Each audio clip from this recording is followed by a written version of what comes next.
Okay, everyone, in American Kempo, we have 5 lance techniques: a glancing lance, thrusting lance, entwined lance, piercing lance, and a reining lance. And, you know, if I'm being perfectly honest, that my biggest critique of them is that you check and you strike, and you check and you strike, and you check and you strike, and you check and you strike over and over and over again. The longer the person has the weapon in their hand, in this case a knife, the greater the odds, just statistics, of you getting severely hurt, okay, if you're lucky. So I'm going to give you a different approach to some knife work that comes way back from some of my Filipino martial arts training with Grandmaster Remy Priestess. I'm going to take just a very common attack, which is a low thrust. And I'm going to teach 2 that I'd rather not do where I'm on the inside of the body, 2 that I would rather do where I'm on the outside of the body, but I want to show both approaches so that we know what to do, both if we're in a more dangerous inside position, as well as if we're in a more optimal outside position. Okay, so the first thing to notice about the knife is that only the bottom part is the sharp part. This is not a double-bladed knife. So as he has his left foot forward and he comes with a knife thrust, boom, like this. The first thing that has to work for me is range. So I can't negotiate this close up. I'm going to get stabbed, okay? So I'll make sure the range is such where I can see him move. And what I want to do is move on an angle with my right foot and block with both hands, and then right away secure and step back. Now when I put the wrist lock on, there's a little secret to this. Don't go to 12 o'clock, go on a 45-degree angle. Yeah. And then I want to disarm the knife and take it, okay? I don't want to just do this and knock it down and he might grab it before me. I want to take the knife if it's still available, okay? So if we watch this again, he comes, and maybe I secure it tight. Look at the pressure on the elbow now. So I could break his elbow, then break his wrist. There's his fingers just released that, and I have the knife, okay? I would much rather, however, be on the outside of the arm. So if the knife comes again, I'm on the outside of the arm. Maybe we'll switch angles, Matt. I'm on the outside of the arm. Then I'm going to do a quick wrist throw, and I cut the neck. And he's cutting himself. He's holding on to the knife. Okay, so if we watch that again. By the way, I didn't start with my hands positioned this way.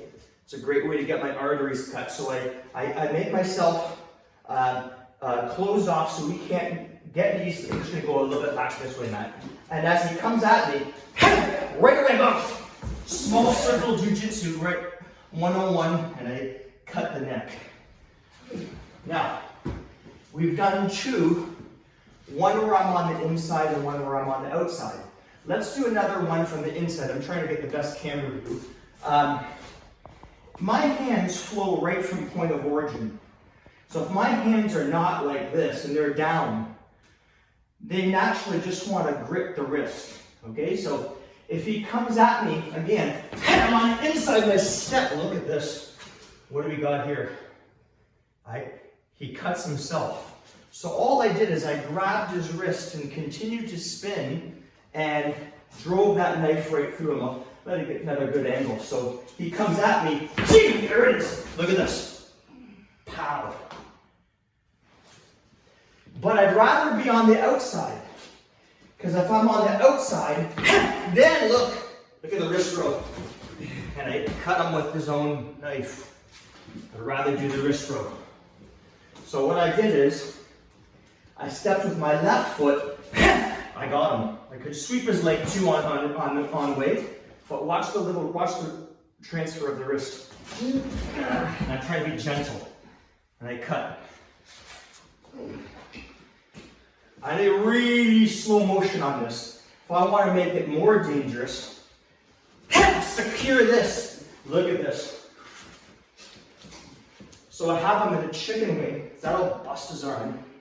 And he's going to prepare. I'm going to gently kick this leg back. Crack. And there's the cut.